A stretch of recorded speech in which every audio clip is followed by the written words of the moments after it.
You are. All right, there we go. Yolanda, how are you? I'm doing really well, thank you. Good. How was the start of the year been? Very, very busy, productive, I think. I love the beginnings of things. Start of the week person. Okay, I'm definitely towards the end of the week kind of person. Oh, okay, yeah. What's been going on? What's coming in? What's good? Well, I'm working on the business stuff. I mean, I've got to Mm. an age, having been born in the 70s. So you start thinking about what role you can play in the music business. Is it always about performing Mm. entirely? I'll always be performing. I've got gigs coming up, not necessarily quickly, but I have some in the book and I'll be booking my own ones for my trio. Yeah. But I'm actually also thinking about how I can contribute outside of my own sole trader business as a performer. I teach anyway. I've been Yeah. teaching for a number of years now, and that's been going really well. And I love working with students, the young Yeah. generation coming up. So I'm aware of how influential it is to have teachers that have something to say and contribute beyond telling someone where to put their fingers.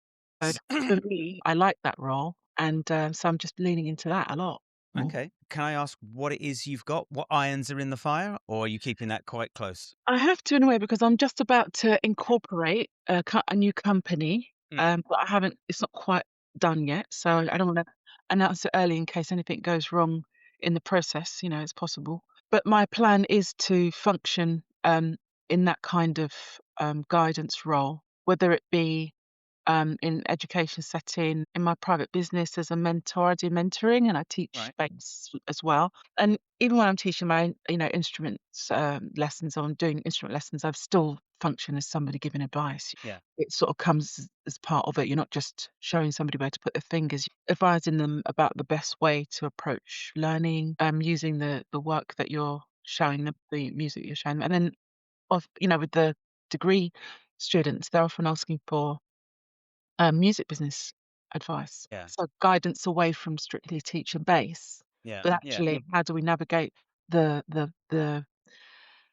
snake pit? Is Yeah. that? Well, you can use whichever words you like, but yeah, I guess that would be a quite an apt description of it. Sometimes, not always, but yeah, sometimes. Um, I always find that when students are coming out of education, Mhm, certainly when I came out in 2003, I think, which was mhm, Christ, I don't even want to think about it. But I was just like, right, okay, right now I'm out in the world. I think it was one of the tutors said, like, just so you're all, this is like the tail end of this course. One of the tutors said, yeah, so you're all going to go out, you're going to go into the world. You're going to be competing with each other for gigs. Oh, by the way, you're also competing with me for gigs. I was like, oh, I didn't think of that. Well, that was nicely put. Trying to Yeah. put the fear of the Lord into you. Damn. Wow. Okay. But then, he also did sort of caveat and said, "Look, there are rungs. Everybody will start on a rung, and you work your way up, and you can choose to take work that's above you. You could choose to take work that's below you. People in my this is what he said, but people where I am, I'm unlikely to take a 60, 70 quid pub gig on a Friday or Saturday. You're welcome to all of those gigs. You're not a That's, jazz. He's not a jazz musician then. I think, yeah, I don't think so. No. Well, I mean, I know what the podcast is about roughly, and I was Mm, thinking sorry, somebody's called. Yeah, right. No, definitely not. If it's 70 quid pub gig, actually, yes. So yeah, it sort of leans in quite heavily around yeah, the area that I'm focusing in on, yeah. which is reality, the reality of the music business. Do you want to I think, expand upon that? well, it's quite hard talking and it's not something that people say much about. And I think the way that I come at this from the musician's point of view. So I recently did a little webinar and I created a model for people to look at because I think visualizations are really useful to exemplify points. It just says stuff instantly without words. So it's Mm, great. So in this model is an upside down pyramid and it shows you with the pointy end on the floor. And it's got two functions. One is that the musicians are in the pointy end on the floor in terms of the financial model, but then you can flip that as well and have the fattest end of that pyramid is also where the most people are. So if you think of it, you're occupying two kind of roles, as it were. You're the most populous group in the music business, which is musicians. mm. You make the least amount of money, but you're also holding the whole business up Right. because the function of musicians is to make music, and that's what the music business is about. So I talk about this and I've just started to get a little bit more, I guess, speak the truth in those terms that makes people feel a little bit uncomfortable. And that is the reality of what the music business actually is and how it works. Now, it's complicated, obviously, so I'm just going to deal with one part of it, which is how does it actually work? Just on a very sort of basic scale. It Mm, starts with people who want to play instruments and sing songs. I mean, it literally begins with the desire to make music, right? mm, And the responsibility of that, the desire of that belongs in the hands of the creative people who want to make music, which is musicians, yeah. ultimately. So when you start with this, at the very first moment you decide you want to play an instrument, you're paying money to somebody somewhere, or you're hoping for a gift. So someone might buy you, your parents might buy you an instrument, or you have to go and buy it, right? Mm, So that's the first fork out of yeah. cash from your pocket. It doesn't stop. You know this as a musician. We are on our small level, but collectively huge level, funding certain areas of the music business at that level where it starts. And I don't think a lot of musicians necessarily think of themselves as this cash cow for everyone else, but we really are. Because it's small figures, and we don't feel wealthy individually. We don't necessarily see ourselves as this prize of somebody who's constantly paying for things. So all of the people we're paying are getting paid. The equipment manufacturers, music spaces, including studios, rehearsal studios, all of the other equipment that's involved, all of the other services that are involved, legal services, and just on that level, before you've got any business investment coming out of your pocket. So that's the first thing. The next thing is somebody starts to take an interest in you. You've already invested a huge amount of time and all the money you have access to through parents, Yeah. etc., or yourself. You've already invested a lot into your own business as an artist. Somebody comes along and says, "Oh, all that investment you've put into yourself, that looks quite like a nice shiny object. Can I help you? And I want to take 20% of your whole being for that help." That's if you're lucky to Yeah. get a manager, because often you have to qualify for management. Then, say, let's skip the management. You didn't get any management. You've done it all yourself. You've forked out and paid and paid. You've got a great following. You've bought, ads on social media. You've Mhm. created the videos yourself. You've learnt new skills. You've bought the software. You bought the equipment. It goes on, right? You know about Yeah, this. yeah. Every musician listening will know this is the truth. We paid everybody to have this thing, and now we are the product, as in our music. We start to look even more attractive. We're now a shiny diamond almost in the Mm, rough, and that's when we get the attention of the bigger investment people, which is record labels, whether small or major. At that point, you're approached, if you're lucky, with a invitation to sign up over even more of what you've just created yeah. in order to get their investment into you, bearing in mind that when they've invested into you, that you have to pay that back from whatever you've retained of your own rights. And there's no guarantee that you will. So the model of the music business is extractive for the musician. But Yeah. we Yeah. perceive a record deal or a manager as an investment, something being given to us. It's the wrong way round. We are extracted from, and they're not Okay. giving to us. And because of that perception, we're so grateful when they come along to, as we think, Mm, give to us something that will help us. They're only doing that because they want to take something away from us, as in they want a part of the IP. They see something that they want to invest in. mm. If you understand that you are the treasure, Yeah. you are the shiny gold thing, the rough diamond. They're looking at you and saying, I can make money from this person. I'm going to tell them that I'm going to offer them this wonderful opportunity to give me some of that beautiful treasure that you possess. Mm, And we see it that way round. We see that their opportunity to sign with these people is a gift, and it's the wrong way round. And so that's that disempowering kind of sense of what we do.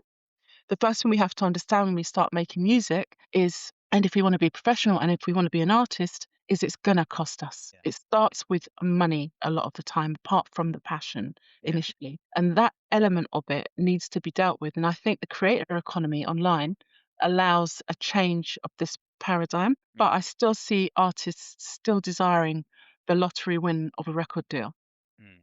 as they perceive it, a lottery win.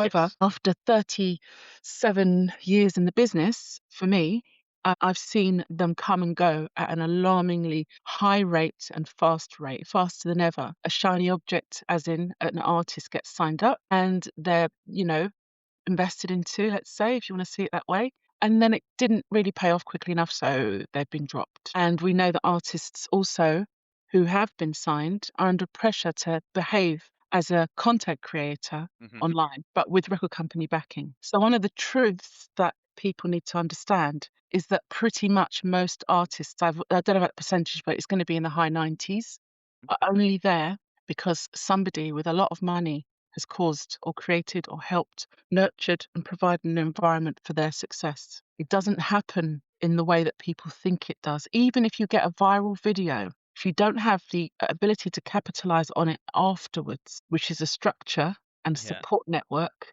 your viral video will come and it will go. So you need a structure. You need that surroundings around your success. And you only get that from people who are financed up. And so therefore, you're stuck with this relationship that is very extractive from you. And it's not the amazing lottery win that people perceive it to be. So we have to change this. This has to be changed. Okay. Should we do that now? Change the whole music business? Well, do you know what? I think that everything that we do, that we see, is something that's broken or wrong or Mm. doesn't work. We can find ways to chip away at it. We don't want, I personally think that record labels serve a purpose, but they only serve a purpose for very few people. And that's a problem because there's an awful lot of musicians out there that do not get any help, no investment, and there's a lot of talent that's not being helped or invested in. And that's a problem. We obviously want the best people, the best music, the best songwriters, whatever's out there. We want it to be heard and seen. And there's going to be, so much music out there that's just not available because it doesn't have the mechanism of support around it. So I think that one of the issues I would want to talk to my students about is don't aim for the lottery win. Don't think about the labels. Do not worry about that big investment model because it won't serve you unless you're one of the lucky less than 1% of artists. That's the first thing. We change our pattern away from looking for the big win Yeah. because AI, online, it's all changing. Yeah. That's the truth. Do you think this is a new model, or do you think this is just the way it's always been and it's going to continue this way? I think you're under pressure to invest more and more money into what you do as an independent artist. I mean, most artists start independent. Some are nurtured from a younger age. They might be found at Brit School. Yeah. A lot of them are found at Brit School, places like that. So they haven't necessarily done so much of the driving up the motorway in a minivan Mhm. experience. Yeah, yeah. They might have come straight out of uni and gone straight into a record deal because a lot of the record companies go into the colleges to find people, and that's a newish thing. So therefore, there's less of that kind of paying out and paying out and paying out sort of model. Yeah. But mostly, I think that the way things are changing is going alongside the old model. They're both working together, but they seem to be working together and aimed at the same eventuality, which is record deal, mass exposure, huge following, mad big revenue, huge brand deals, personal wealth. That's kind of the model that everybody aims at, whether they come at it from being an independent artist or whether they're nurtured through development through a record label. They are generally looking at trying to win the prize. Mm. There's a little bit of philosophical, Shangri-La, naivety, whatever, idealism involved in the other version of that, which is that you don't have to aim for that. You don't have to want to be the biggest artist. There's a whole marketing kind of mindset around where if you limit your thinking, you'll limit your reach, you'll limit your potential for success. But if those models actually worked, that all you got to do is think big to be big, then wouldn't Mm. we all be big? I mean, come on now. Yeah. Let's be realistic. There's only so much space at the top of the, normal way up pyramid Yeah. people to win. There's only so much space. Yes, you could be that person. You could. And that to me sounds like aiming for the lottery. And I don't encourage people to gamble their whole career on a hope that they're going to be in that less than 1% that make it. Yeah. Well, I mean, I often sort of ponder it though. Like, I don't know how this, like, scrolling around on Instagram and then you find like a video of a pop group from the 90s. You're like, Christ, I remember them. Mhm. And then you sort of do a search. What happened to them? And then you see what their career did, and it kind of stops. Mhm. 1999 or 2000, they got dropped from whichever label, Mm. and now they're a nurse. It's like, okay, man, that's got to be a rough fall. I mean, I don't know. I wouldn't want to speak for people like that, Mm. but maybe they thought, "Fuck this, I've had enough. This isn't what I thought it would be. I'm going to be a nurse because that's they could that could be that. It could be either." No, it was just something that I saw and I thought about it. Just I think it was just yesterday. Like those old pop bands that you said they get signed, they make it. You see them on the big breakfast at 7 o'clock in the morning, and then Showing your age now. and then they disappear, and you think, "Oh, I wonder what happened to them." I think that some people are really, do you know what it's like? One of the things I say to younger people is pick a lane, go for it. So there's not a judgment about what you choose to do. I was talking to one set of students and I said, um, there's only one way. I think it was, yeah, this model I was talking about was to guarantee making a living that, as a musician. Only one way, absolutely guaranteed, and that is to teach. You train, qualified, job application, or private practice. You're going to make a living. That's a living, right? Yeah, That the rest of the other options are, they have varying degrees of potential to succeed. Some of them are very extremely kind of, difficult, like the lottery win. And then there's the slow and steady wins the race kind of approach. There's a mix of a couple of things, a bit of teaching, a bit of function work, because the function work is the next one up from yeah, teaching, where you can kind of figure out party band work is always there. And then there's also, without going through all of them, there's ways, right? So I always say to people, look, it's not a case of judging what's best about a particular pathway. It's just what is your pathway. Choose that and then work towards that. So if you want to be a musician, you want a career and you want a guaranteed income, then you make sure you're educated as a musician. You have to be educated if you want to actually make a living as someone who educates, right? That makes sense. Once you've got that skill set, you can teach and you can take auditions potentially to get some theatre work, some pit work, because you need to be able to read. yeah, And then from there can come session work like film work and stuff like that. yeah, So that's a more secure pathway. Less the theatre, less the session, more the teaching, but all of it requires a certain amount of training to a certain yeah, degree. But if you aim for that, then you're gonna have a nice steady career that you can say to your parents, "I did get a proper job." The rest of them are all a little bit, subject to chance yeah, and working beyond the call of duty and paying out a lot of money constantly to try and get yourself in the right situations. If you choose to be in a band, for instance, don't just half be in a band. Be in a band. Organize yourself properly. Prepare to be the band leader in case the other band members are a little bit slack. And let's face it, hmm out of 5 people, there's a good chance that only yeah, 1/5 of you are going to be doing any work besides playing gigs, and that yeah, could be basically you. The other part of it is if you really want to be in a band, be the songwriter. You might find a songwriting partner, you may not.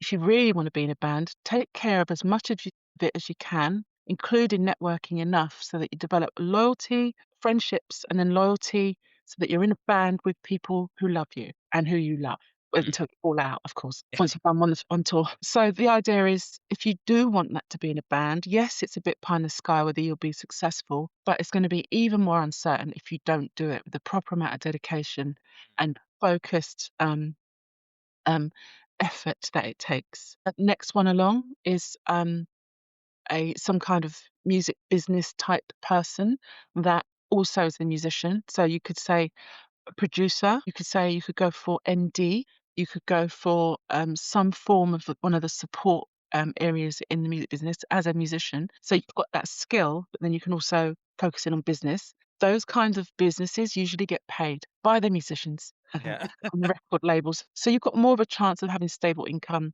The least secure is the solo artist in a lot of ways. And the session musician is also really dodgy as well. So the vocalist or solo artist, they're stuck if they don't play instruments. It's a vocalist's problem usually. If you don't play other instruments, it means you can't produce your own tunes. Let's pretend AI yeah. I doesn't was good. exist Yeah, right doesn't. now. This Yeah, is the old model. So the idea is, say you choose not to use AI because you really want it to be more human sounding. So we're not going to pretend that AI is not changing things for a lot of people. Then you are dependent on your ability to develop relationships and your ability to be the glue that holds everything together and your ability to be that artist that's attractive enough so that people can look at you and see dollar signs and all of that. So you've got to have developed yourself. You've got to have a nice, clear image, strong, memorable image, actually, I'd say, and work really strongly on not just waiting to be discovered, but actually being noticeable in the Yeah. first place. Um, and so again, you can do that, but you've got to focus properly on it. And that's one of the things I see as a massive mistake in musicians is that they are waiting a lot of the time. Yeah. They're not necessarily creating a space for the thing they want. They're not necessarily making a clear decision about how they're going to make a living. You know, there's, like I said, you can do a mix of things. So you could start a function band. I'm not really supporting that, but because there's a lot of bad ones out there, and I don't really like that for the poor wedding groom and bride. Yeah. There's some Yeah, we can talk about that later. stuff. But yeah, you could start a function band, be the leader of that. Party bands make money, especially during the summer and the wedding season and the party season, and so you've got some income. Then you can free up the rest of your time to focusing on your original music and your actual original music band. I don't know very many musicians that actually can do that. Ridiculous when I think about it, but if a musician put in a 40-hour week like a regular person who clocks in, Yeah. they will have a career. But for some reason, people who choose to play instruments and want to get into the music business, not just for fun, but want to get into the music business, I think there's this perception that it somehow means they're not doing a proper job. And I mean, not their parents thinking that, Yeah. they think that. So Yeah. they don't treat their own career with the level of respect that is required to actually do well. You've Mm. got to put the hours in. Got Yeah. to put the hours in. And the only time I notice when they really understand this is if they choose to become content creators because Right. they see that that's a pathway to success, right? And then they go, I've got to do this many videos, for this many weeks on this topic. So they plan all their videos out. They get all their videos recorded. They do all that work editing. They buy, Da Vinci or whatever. They get all skilled, Yeah. right cameras, the lights, everything for content. They didn't spend that much time on learning their instrument though, and they Yeah. didn't spend that much time on becoming a better singer or a better songwriter. So they got all of this kit, and it's a job. They didn't apply it to their actual career. They only applied it to potentially content creation. I find that astonishing that Mm. people don't understand that being a musician and having a career in the music business is a proper job if you treat it like one. Mm. Clock in, do the work, get the hours in, train up, plan, strategy, or blah, blah, blah. If you do that, you will have a career. Yeah, no, I agree. It's, my time's divided by, I teach, I do a lot of peri teaching during the week. So I'm teaching kind of, I'd say at the cold face with young kids, really young kids. And, I do function bands, solo gigs, I do pit work. Mm. And it was only, I think it was 2 years ago, maybe 3 years ago, I got in from a gig. It was like 4 in the morning. And I thought, fuck this. Why am I do I want to be doing this for another 10 years, 15 years? Do I want to be doing this when I'm 50? I Right. don't want to be doing this when I'm 50. My reading is shit. So I spoke to a friend of mine and he just said, why don't you look into doing pit work? I said, well, my reading's shit. He said, well, just start learning to read now, work Yeah. on your reading, give it a year, and then just start taking up whatever Amdram gigs come up. Yeah. And so that's what I did. I sat down. I was like, right, I bought a couple of reading books, got the real book, and I got one of the Berkeley books, which is up here somewhere. And I just Yeah. started reading. And then after about 6 months, I saw somebody post up, I need a guitar player to do Grease. I was like, I'll do it. And then it's just escalated. I've now, I've got my foot in down at a theatre down in Portsmouth, which is a bit of a drive, but that's all small seeds, small plans, consistent plan, consistent work. And then after it's been, I think we 2 years. It's 2 years this year actually since I started doing pit work, and it's now Yeah. I've got three shows in the diary for this year, and I'm just waiting for them to just start rolling in, and Nice. with a view to doing work in the West End, trying to do sit-ins, trying to get as many of those as I can do, trying to network in the West End, trying to build friendships and relationships with people, and it's all 10 years down the line. That's kind of where I'm looking. Yeah, that's smart. I mean, that's the thing. It takes a musician sometimes a little bit of time to sort of for the penny to drop. You Mm. sort of get past the college point, and then you sort of float about a bit, and you're in this band, and you're doing the odd session. You get a few gigs here and there, and some Yeah, artist books you for a bit. But then it sort of dries up, and you're like, oh shoot, what do I do now? Do a yeah, bit of teaching, floating about. And then we mature, I think, and then we kind of realize that actually I need to take a bit of control of this Yeah. runaway horse and just actually become more focused about how I'm going to actually make a living. Because the flip side to that is getting a regular job doing something you don't want to do Mm. just for cash and clocking in. And we're free spirits. We chose music Yeah. as you know, a profession. So to get stuck into just sort of dotting i's and crossing t's for money is a bit of a soul death for a lot of us. So to avoid that, then it's just to me makes sense to just organize yourself better as a musician, and then you will start to make a living.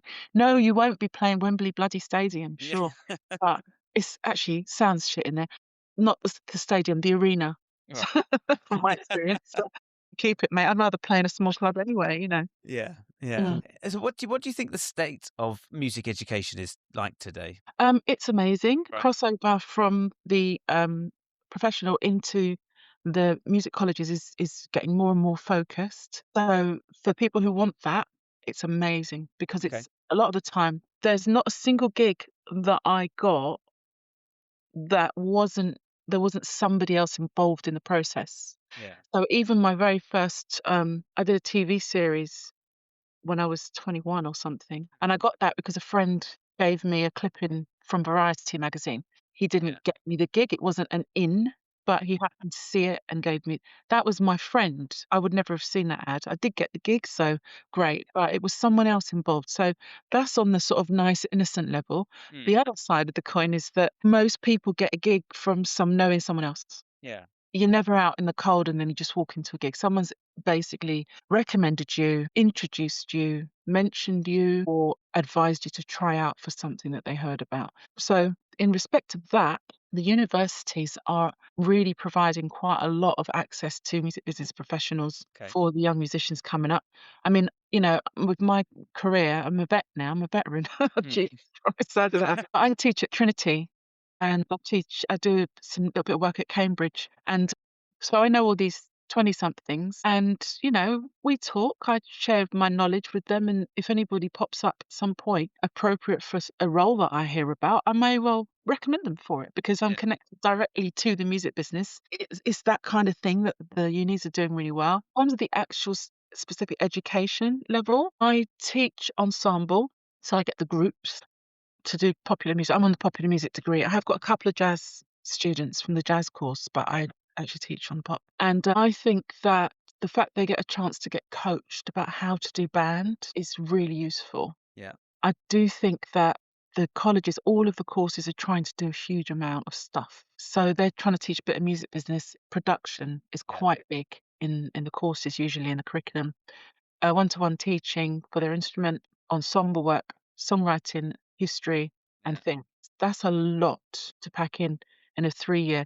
Royal Northern College has got a 4 year, which probably means you get a bit more live work, maybe. I'm not too sure about their pattern. So I would say that eventually, because there's a lot of courses around, there's all the BIMs, there's the ICMP, in Yeah. UK, Yeah. I'm talking about for anyone listening in.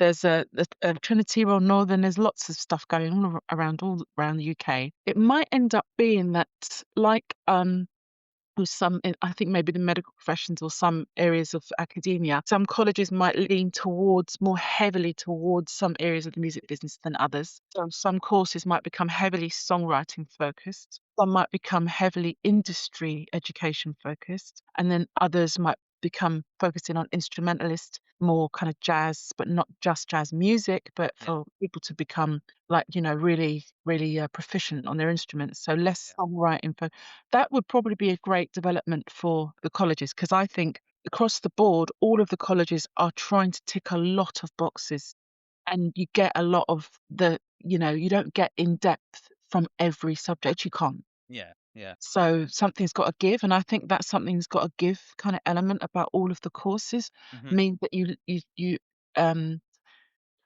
what's the word? Oh my God, I've forgotten the word. When you finish your Specialize. degree. No, when you finish Oh, your degree, qualify. graduate. Graduate.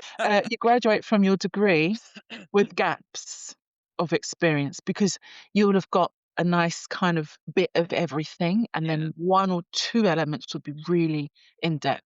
So I think that maybe it might evolve because there's so many.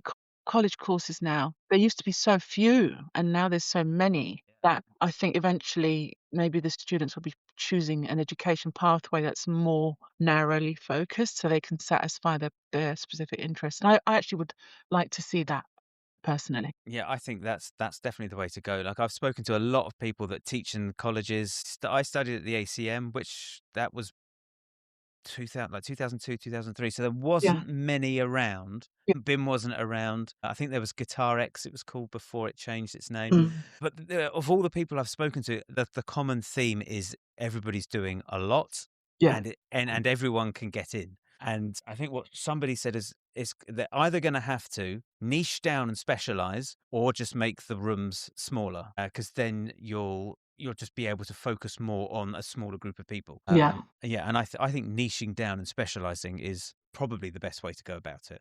Well, it's just I just think that a lot of people fall into when they have a career in music business, they fall into it. Like all my guitar techs and bass techs are all musicians. Yeah, They never necessarily set out to become a tech. yeah, They just found themselves getting a bit of work, and then it was like, actually, I quite like this, and I don't really want to be a performer. I like being in the environment, but I'm going to do this. yeah, If somebody starts off in that way, they'll get proper training with electronics and mm, programming, and it will be less learning on the job on the yeah, tour, messing up a lot of the time. yeah. Fine. Is it not just super glue and gaffer tape? Chewing gum, you miss chewing gum, mate. So there's an awful lot of people that Yes. start off on, Yeah, almost in the apprenticeship kind of like mode. They don't know what the hell they're doing. They really mess up. yeah. One of my techs strung up my 5 string with the E in the place of the B. Right. And snapped it. Right. The whole Excellent. pack gone. Yeah. So it's just, it's a case of I think it would be really much more kind of beneficial to give people a sense of when they finish this kind of skill set, they're going to end up in that area in the music business. There are jobs there. You've got the training. You know what you're doing. You've done lighting direction training. You can become an LD assistant. Yeah. Da, da, da, da. That would be really cool. And I think there are some things around like that, but mostly it's still, just follow behind the LD until you figure it out, and then eventually you'll get the chair, which Yeah. is a bit random, to say the least. Yeah, I know. Yeah, I think I'd love to talk to you about your playing and about your playing and practice habits, if you would indulge me. Yeah, yeah, yeah. So, I mean, do you still practice today? Well, it's a Do you weird one. call it practice? It's a weird one for me because I feel guilty about confessing Yeah. that I had lessons when I was 17, Mm. and that was about it. But then at 19, I got my first pro gig, Yeah. and that was it. I was off working. Yeah. And everything that, and mind you, at 17, I was at a music course. It was not a music college, it was a course. They had a sixth form centre that I was at in Islington. And the course was early days. So we were in a musical environment. You didn't get a qualification at the end of it, but it was a really great environment. So I did get some music training, which is great. But so I had some theory, had some bass lessons, did a bit of stuff, got some good stuff out of it. But once I left there, I was out on my own. Mm. And actually, while I was at the college, we formed a jazz fusion cover band, trying to play Weather Report, Sanborn, bit Yeah. of whatever we could get our hands on, and it was amazing fun. So I was proficient enough, as it were, for Yeah. the session world. But I was like monkey see, monkey do. I didn't know what I was doing. I was just copying what I was hearing. I didn't know how to construct anything, didn't know the harmony. I could just move my hands around because I had aptitudes. So that was a lucky place to be because I had natural aptitudes, but I didn't know what I was doing. Yeah. So I go out now, getting gigs at 19, getting tours and all the rest of it. I didn't know what the hell I was doing. I was just playing notes because I had a good enough ear, and I was just copying usually what I was told to play from recordings because I wasn't often the bassist on the recordings. I'd get asked to join in the tours, Yeah. and I was just learning the music that way. And I didn't really know a lot about music Yeah. as such, not enough. Everything that I'd been shown as a bassist when I was young, I retained all of it and gradually added to it, but it was very limited. So I was able to teach what I knew, and I was able to teach it to a high standard Yeah. because I had natural talent and, get around, but I didn't have a structure. So then I started teaching more because you can teach, once you can play a couple of tunes, you can teach somebody. Fine. I wasn't really doing it as a proper business. I was a session musician. And I had to read and everything on sessions, but I was getting by. It Yeah. was by the skin of my teeth kind of thing. So then I decided to really get into teaching properly. And I started teaching myself how to teach, and I started teaching myself what to learn. As soon as I started doing that, I started to improve on the bass, like to a level now where, yeah, man, feeling good, good.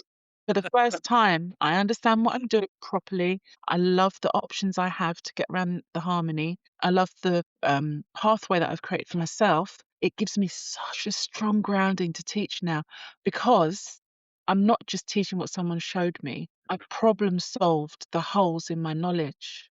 And by filling those gaps, I'm actually able to help people who've been playing for 20, 30 years. Yeah. And they're like, yeah, I understand what modes are, but I kind of play them, but I don't necessarily know what they're for. And Yeah. I'm like, okay. So giving somebody mechanisms where they can really make use of particular scales over particular chord Yeah. progressions Yeah. and all of that knowledge. It's that knowledge I'm talking about. I could really play, but I Yeah. didn't Yeah. understand it. So I've really worked on that. Okay. How did you teach yourself how to teach? I anything that worked for me I mean, when I did saw you my do it in a mirror? right. You problem solve. So the teaching, me, the teaching involves problem solving. Yeah. First of all, you've got to be able to identify the issue. So somebody's been playing for 20 years, you watch them play. How much of it is mechanics? How much of it is like a kind of unawareness about the sound they're making? How much Yeah. control have they got over it? How much what they're playing is intentional. Yeah. So you assess this. This is for bass because some for guitar it's like slightly different, I think. But for bass, you're like going, okay, so you can teach someone to play Natural Mystic, right? So Bob Marley tune. It's the simplest bass line in the world. So you can get a huge amount of information Mm. from the simplest bass line from a beginner right through to a pro Yeah. from that one bass line. Anything that's super simple, it doesn't take a lot of technique. Yeah. When I identify what someone's problem is, I do what I did for myself. Go, okay, a string's ringing or inconsistent with your timing. Your tone is random. Sometimes that note's louder, sometimes that one is. That note's longer, then it's short. So you're not doing that intentionally. Yeah. You're not attacking the dynamics intentionally. The timing is a little bit random. You're speeding up at the end of the bar and then you're delaying like first beat of the bar. It's like this weird kind of wobbly Yeah. sounding groove. Plucking technique, you're using one finger, using your thumb, whatever. Got your thumb curled over the neck on Yeah. it goes, right? So you Yeah. put Yeah. all of this stuff, and then it gives you a year's worth of lessons just to undo all of that stuff right there, Yeah. because you realise that because they don't know what they're doing, as in they're unaware, Yeah. they will not progress from this point, and they only come to you because they're like, "Well, yeah, I can do that, but I want to be able to do this," Yeah. and they put on something like I don't know, something fast and fancy, and you're like, it's gonna all right, yeah, I can teach you that, or you can learn that, but you're not gonna be able to play it past about 80 BPM until you fix Fix this. your hand positioning, your arm Yeah. angle ratio to shoulder, Yeah. strap length, get your bass set up. Your bass is unplayable. Yeah. Your string, there's a lot to do with that. And then the rest of it is the harmony side now. That's the mechanics stuff. I spend a reasonable amount of time on that because it's so essential. Literally change someone's technique in one lesson Yeah. with 2 or 3 little tweaks. It's really useful to be able to have that awareness Mm. about the body relationship with the body and the instrument. So that is one thing I love doing. Then the other thing is things they think they know, like the classic one, which I love, is a blues. Everybody thinks they can play a blues, right? And so I get them to play a blues, and then we start to learn how to play the blues. Right. And that's fun because, and this is for guitar, again, it's a different thing. You guys would understand what it is that exemplifies playing blues in that style, this style, that style, Yeah. there's all of that.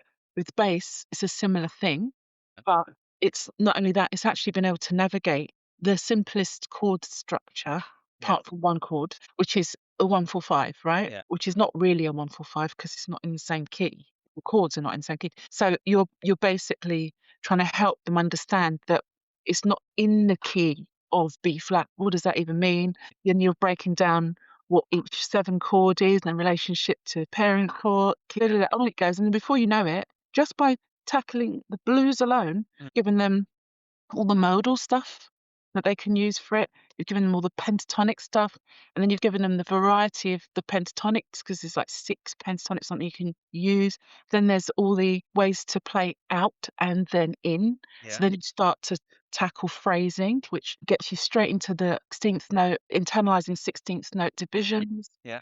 It's just like bang, once you've got the in, and I start with the blues and then we're doing everything Yeah, just from yeah. that. And then obviously it's all transferable to any other situation. And there's more, of course, there's more extreme stuff to learn.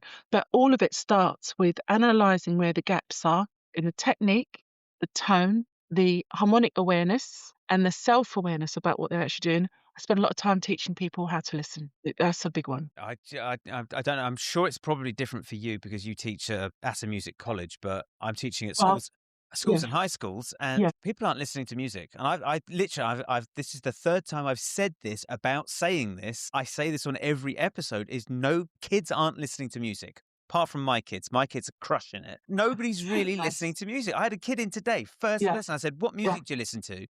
I said, "Do you listen to music?" He said, "Yes." I said, "All right, what do you listen to?" And he said, yeah, "Oh, I don't really know. I just have like music on." I was like, "Well, can you give me any artists or songs?" To yeah. be fair to him, he said Michael Jackson. I went, "Great." Oh wow, even now, no, So I said, "Okay, anybody else?" He went, "I've actually forgotten what it was," but he gave me another artist. I was like, yeah, "That's more than credible." I said, "But what I want you to do is I want you to know who you're listening to, and I yeah, want you to sort of do a dive into their catalog to see what else you like of theirs." yeah, Like, if Spotify throws you a playlist and you've got a Michael Jackson song, I want you to find more Michael Jackson songs that you like, or mm, whoever else that you think, "Oh, I like that." Oh, it mm. was Aerosmith. He said it was an Aerosmith Oh, song. I was yeah, like, "Okay, well then just start looking at more Aerosmith songs." mm, You should know what or who you like. yeah, It's like saying I heard a great analogy. Someone said that I like to read. "Oh, mm. really? What do you like to read?" "Oh, I like to read Helvetica." I was just drinking water, nearly sprayed the bloody computer screen.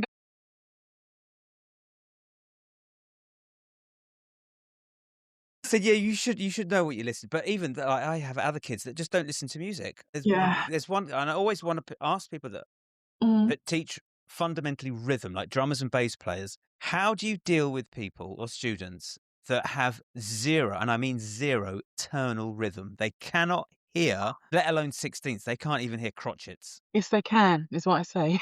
I say that too. I Yeah. have this. There's one specific student. It's probably been 18 months, and he's just about getting Mm. crotchets in time. Yeah, It's not necessarily how do I teach him to do it because we're yeah, working on it. yeah. My question is why?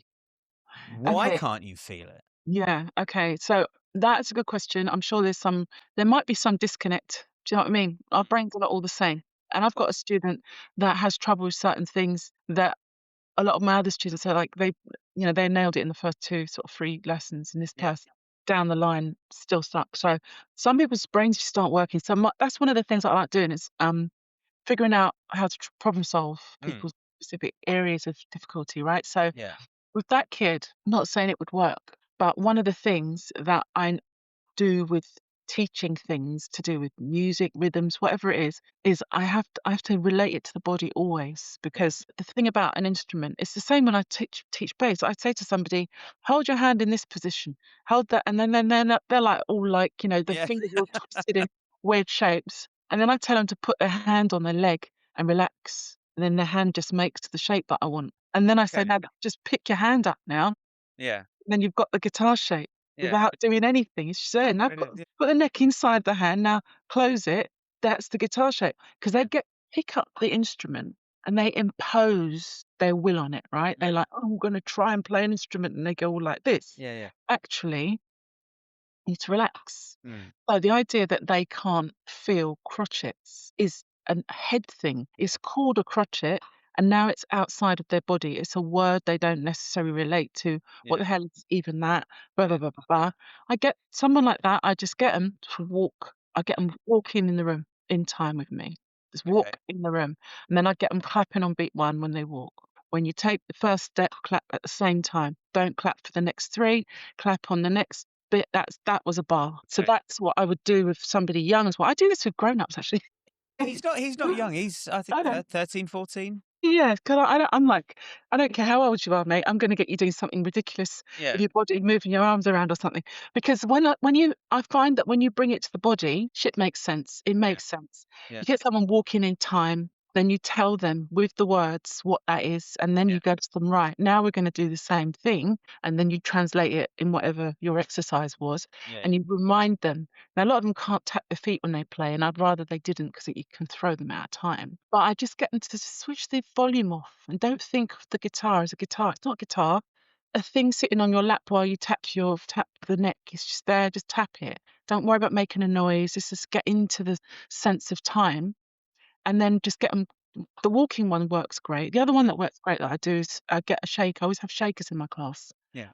because I show them what their body is doing by having a shaker on it. So if you can strap a little percussion instrument or shaker onto the leg, one leg, you get the off beats. You teach them the off beats by putting the shaker on one leg. Yeah. They lead with the right leg, say, and then the left leg's got the shaker on it. Then they're hearing beats 2 and 4 now. 1, 2, 3, 4, because they're Yeah. walking Yeah. in time. So stuff like that. And it Okay. always seems to work when you relate Yeah. rhythm I to mean, yeah. actual things they do. I don't know. I mean, it Yeah. seems to work. Whether it always is going to translate into being able to play the instrument in time, I don't know, because long term, I haven't had anyone with quite, you know, that specific issue. Oh, the other way that always works great as well is that people who can't play syncopated rhythms, Mm. they think they can't. Like they always miss the offbeat, especially if it's an E or an R. And Yeah, I just had a kid today. I'm trying to get him on the E. I'm like, no, it's not right, 3. It's 3E. You've got to feel yeah, it like you're tripping up. yeah, You should right. feel like you're tripping up. Right. So then what I would do is I'd have a little repertoire of bass riffs or melody that I know Yeah. that's got it in it. Okay. Guaranteed they can sing it. If it's a melody they know, if it's like, I don't know, da da da da, just that, Mm. da da da da, that E, Yeah. one E, they singing it, da da da, right? Yeah. Um, but this the half-time version. So, you can get them singing complicated things without them understanding that they're singing complicated things because they know pop music, funk, all that stuff, it is in the music they listen to. Yeah. If they listen to anything with any kind of groove in it, they're hearing upbeats, they're hearing funk, they're hearing 16ths, they're hearing that one E and da, one E and one E and ah, they're hearing that. It's just that when we start to try and teach them on an instrument, it all just sounds like complicated, but it Yeah. Yeah. isn't.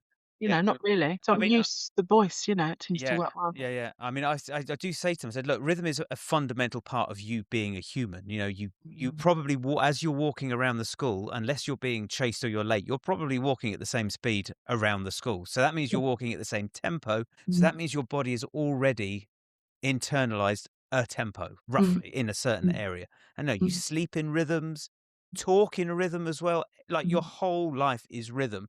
But as mm, soon as I put a guitar under your arm, mm. it's this weird.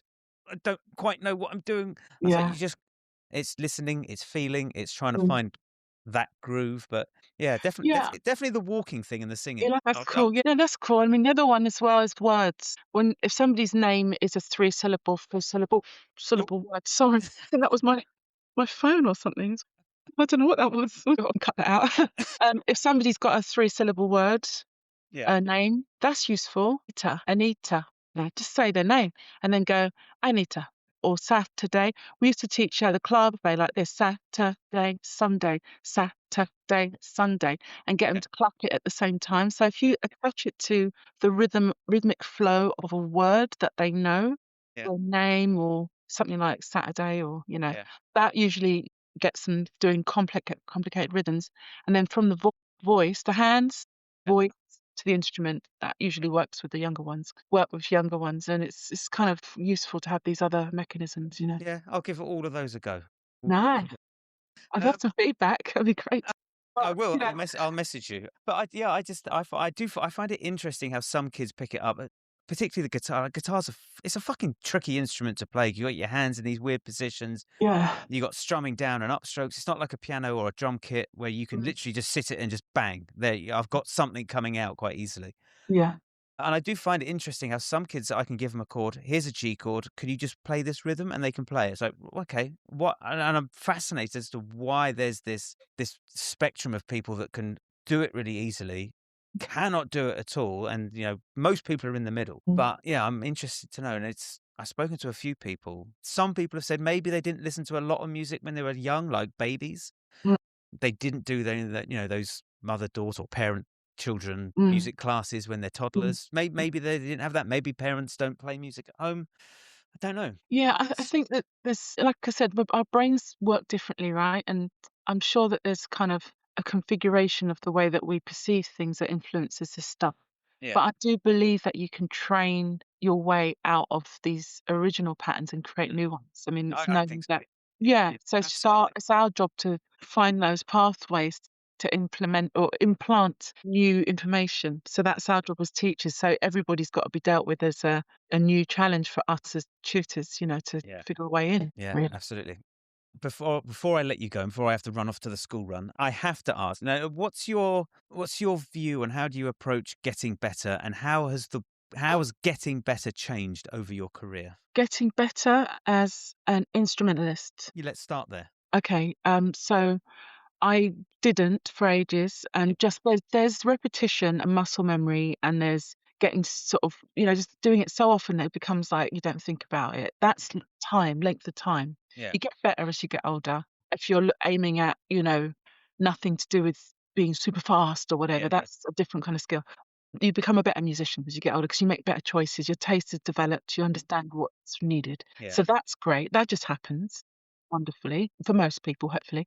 In terms of intentional improvement, I specifically look at what I can't do and I make sure I add it to my practice routine and I do it and work on it like it's a challenge that I have to overcome. So one of my challenges I had to overcome was trying to just walk through giant steps because it was nothing. Mhm. I didn't used to play jazz at all. Yeah. So I was just in pop because I started in jazz back in the day Yeah. when I was 17 and the fusion bands that I didn't know Yeah, what I yeah. was doing. I got round to about lockdown time, Yeah. 2020, really recent, really, I Yeah. suppose, and just went, I've never really been able to walk Yeah. giant steps at a, good tempo. It's a tricky one. Yeah. So I just set myself a task and it was really, really, it was terrible. I Mm. was terrible. I can only walk the chart at about 100 without any mistakes. And after that, it starts to fall apart. Yeah. What's the tempo? What, on records? Yeah. I mean, I think it's going up to the 240s, isn't it? It's quite quick. Right, okay. No, maybe it's quicker than that, like 300, I don't know. It's a lot, Okay. it's Yeah. fast. I wouldn't, I mean, it's not that wasn't the aim. It was just to just be able to walk it. Yeah, yeah, yeah. And it was really disheartening, actually, but I just kept on doing it. I just Yeah. kept on going, and every time I got to a little bit where it's like, oh, when it goes to the that F sharp 7, that change there, Mm. I'm gonna work on just isolating that. Yeah, yeah. And I worked on this for some time, really going in, and then I realized that I could do it, and then I could do it at 250, I could do it at 280. Yeah. I was like, actually, and then I've started to work out, all right, let's go back to 100 and work out how to solo now Right. without transcribing other people's solos. I mean, really understand the Yeah. actual chords and what mechanisms work. And that's basically been, by doing that, just that thing alone has improved my bass playing to a ridiculous level Yeah. compared to what it used to be Yeah. because I understand the harmony and understand the mechanisms and the pathways, and there's Yeah. more than I know. I mean, there's more than I know. There's always more. Yeah, But yeah. it's just that I feel more rounded now, and it was because I sat there. Here's a literal, physical, practical offering from me to your listeners. I start with, well, on bass specifically, it's very muscular on the left hand, Mm. so on your fretting hand. So you can't really be doing too many repetitions without a break before you might cause yourself problems. So I limit it to 3 minutes. 3 minutes of an exercise, specific exercise, no noodling, no variations, no errors, Right. at a BPM that I can handle. Keep doing it. 3 minutes, that's it. At Yeah. the end of 3 minutes solidly at the right tempo, your hand will probably be a bit tired. If you mess up, it's too fast. So you take it down 5 BPM. Every exercise, you go 3 to 5, depending on what it is, 3 to 5 minutes, no stopping, no fills, no changes, no variations. You can choose, say, 5 or 10 exercises. You get a 30-minute routine out of that, and you'll have Yeah. done 10 exercises. Do that for a week. Guaranteed after the first week, you'll start to see improvements. Do you know what? I will do that. It's a really brilliant, just very basic, it's bite-sized stuff.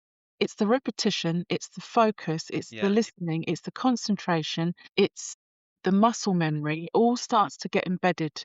And then before you know it, you reach for your instrument and whatever you were just practicing, it's just there. Yeah, yeah. For a week, it's there. Yeah. So I have a little map, 10 slots, stick your exercises in. Yeah. 7 days across, BPM, key, Yeah. tick off which days you do. You can then see which days you've been neglecting Yeah. and which exercises you haven't done the most of. Yeah. So you keep track. Just if you can be bothered. It's kind of useful. I mean, it's a lot. I'm quite organised, so I like doing that. And I've been offering this to my students, and one of my students is killing it. He's doing everything I told him, and he's just flying. Excellent. So I think it works, but it does depend on one's own effort. As everything is. And It does, yeah. after each 3 minutes, are you, like, resting your hands, shaking out any tension? Yeah, you do need to make sure you pay. That's why you limit it to 3 minutes. And in fact, just by stopping, because you've got your timer with the bell or whatever, Yeah. just stopping and resetting gives you a little bit of chance for the blood flow. Yeah. But you can give yourself a full minute if you need. Yeah. And by the time you've done that 30 minutes, there's going to be all the big gaps as well. So it's going to end up being about 40 or so. Yeah. Yeah, you'll end up with a nice routine, and it's under an hour Yeah. because you're better off doing a focused hour than thinking you're putting in 2 or 3 hours, but you're messing about, or you're not, Mm. or you're practicing stuff you already know Yeah, over and yeah. over. So yeah. I'm gonna do that. Think- No, my practice is it goes in phases. I don't know what yours is like, but sometimes I'll be like, right, kids are at school, I've got the day off, Yeah. here I go. But then I just get into that routine. I like do the thing, do the thing, do the thing, do the click, do the metro, do the thing. What's happening on Instagram? Oh, fuck what's happening on Instagram. Why are you looking at it? Turn it off, throw it away. So yeah, having an actual concrete thing that I can actually write down and say, this is what we're doing this week, or this is what we're doing for the next.